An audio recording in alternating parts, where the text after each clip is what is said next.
The movie starts with two men, who put two scoops into a car and drive absent. Within the car, the men contend since something did not go agreeing to plan. The three hoodlums, MacDonald, Truby, and Foster have taken asylum within the concrete plant where MacDonald works, to stow away the $20 million plunder.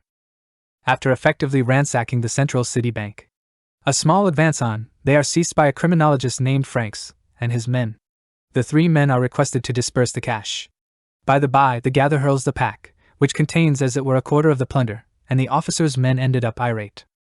The cheats claim to have $5 million each, and typically where things get revolting.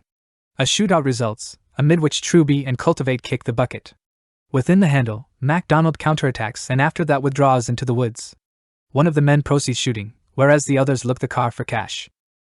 MacDonald stops to stack his weapon, after which he proceeds to run and shoot at the same time. In this way, Franks oversees to hit MacDonald within the head with his programmed rifle. The cheat falls to the ground, and the officer gradually approaches.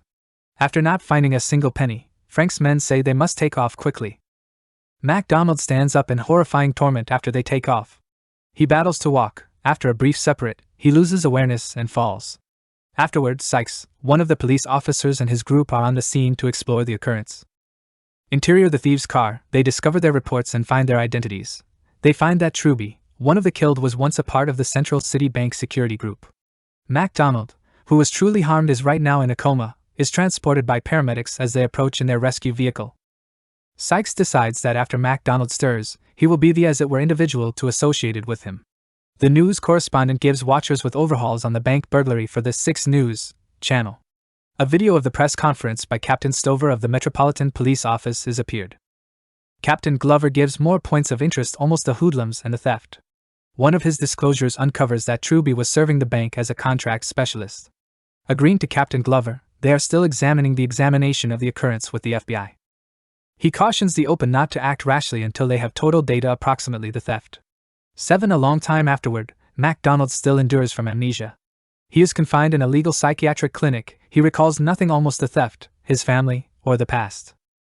Dr. Nichols, who is treating him, accepts it is best for him not to keep in mind his past. Since he does not keep in mind anything, he cannot be bolted up in jail, so the court holds up for MacDonald to recover his memory. Besides, he isn't faking anything. He does not truly keep in mind what he did. He needs to know what they need to put him in prison for. Afterward, he goes to have lunch alone, but an inmate named Lucas approaches and sits down. Lucas acts neighborly and knows essentially everything around MacDonald's past, which awes the ancient man. MacDonald may be a small distrustful, but he has no other choice and agrees, taking the pill. A couple of minutes afterward, he feels sick and falls oblivious.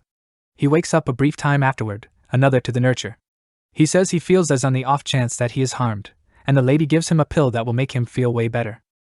In the interim, Farron, a fake security guard, tampers with the CCTV cameras, so that he and his group, Lucas and Aaron, can free MacDonald from jail. Aaron sneaks MacDonald out by keeping him within the trunk of her car. As she approaches the exit, she is seized by a protect who asks her to appear her papers and what she has within the car. When the protect inquires to open the trunk, Farron is behind them and keeps honking. The man shouts that they have to be rushed, and this unnerves the protect, who inevitably lets Aaron pass without checking the trunk. She at that point escapes the building unnoticed. With their help, MacDonald is liberated and taken to a house. He is observing a live broadcast when he takes note his picture on the screen. The news is as of now talking approximately his allude. When Lucas approaches MacDonald and inquires him in the event that he recalls anything almost a theft, he gets a negative reply. Abruptly they listen a car coming, and Lucas goes to check it out with his weapon. Luckily, it is as it were Farron who has arrived without drawing in any other consideration. At that point, Lucas leads MacDonald into a room filled with photographs of him, his companions, and the theft, in an endeavor to trigger recollections, but the man is still incapable to review anything. At that point, Lucas uncovers the stunning truth to him: the other 2 thieves were murdered with a weapon that was not displayed at the crime scene, meaning that MacDonald did not kill them. In the interim, criminologist Sykes talks to the specialist and inquires on the off chance that MacDonald's circumstance is genuine. The specialist points out that the man has truly misplaced his memory, and includes that it took MacDonald 6 months to memorize to walk once more, and a year to memorize to conversation. At this point, Sykes cannot get it how he was able to elude, realizing quickly that he was made a difference by somebody. Captain Stover, Sykes and the rest of their group must participate completely with criminologist Frank's group. Since Sykes has not been able to illuminate the case in 7 a long time, the FBI steps in, and they must connect powers.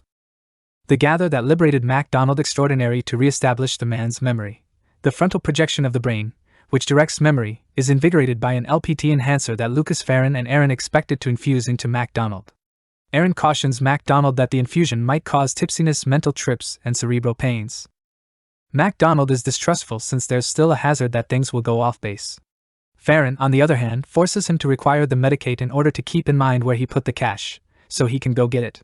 After considering for a whereas, MacDonald concurs to require the infusion in an endeavor to recuperate recollections. When Aaron regulates it to him, the last mentioned starts to feel woozy, loses his balance, and nearly collapses. The ancient man starts to review little points of interest of where he covered up the money, but at that point bumbles onto the overhang, alerting a passing police officer to their nearness. The gather quickly returns MacDonald to the house, and devises a procedure to induce the cop out of their way. Whereas Farron tries to calm MacDonald down, the other two take off the house, imagining to be inquisitive about obtaining it. In any case, the constable stops them and illuminates them that the house is in abandonment. The two oversee to persuade the constable that they got in the house through the bank sell-off. The officer asks for their ID card, but cannot hold up for them to show it, since he gets a call. Be that as it may, he orders them to get their proprietorship archives in the event that they wish to remain within the abandoned structure, sometime recently making a fast getaway in his car. After some time, MacDonald starts to keep in mind his past exercises, especially the theft occurrence. 2. He realizes that the house he is in presently is precisely the same house he utilized to live in some time recently. That's why he keeps having flashbacks of his family.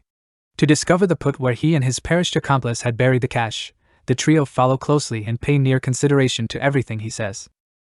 Realizing that the sedate works, they all get into their cars and drive to the put where one of the hoodlums worked, so as to revive MacDonald's memory. The man starts to keep in mind increasingly things, in specific in contention between him, Truby, and another fellow who was not portion of the bunch. MacDonald complains approximately the torment in his head, but Aaron tells him that usually typical and inquires him to concentrate.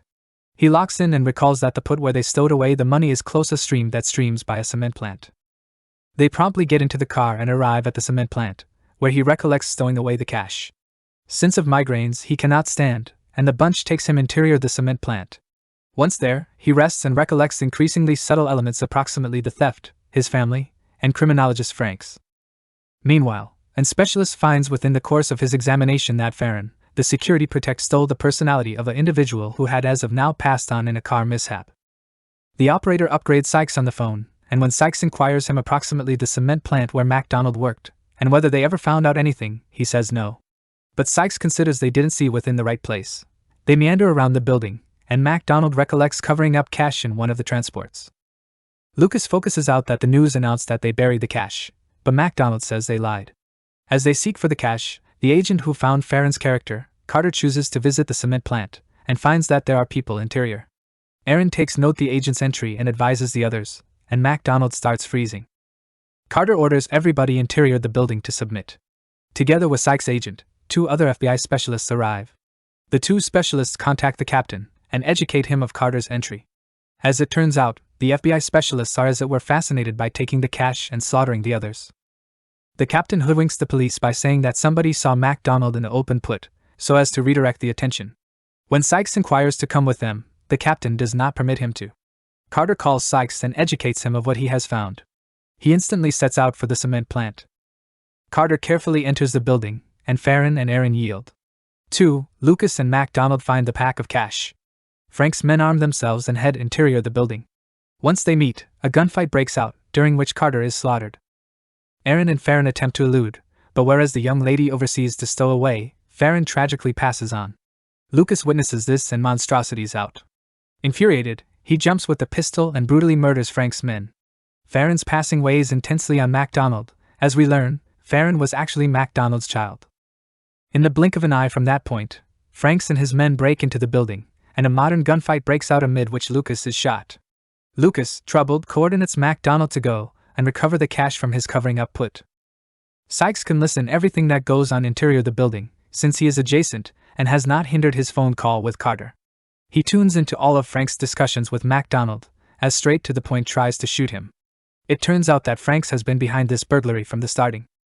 He really arranged to slaughter all the burglars once he got the cash, but since MacDonald and his buddies stowed away the money, things got out of control.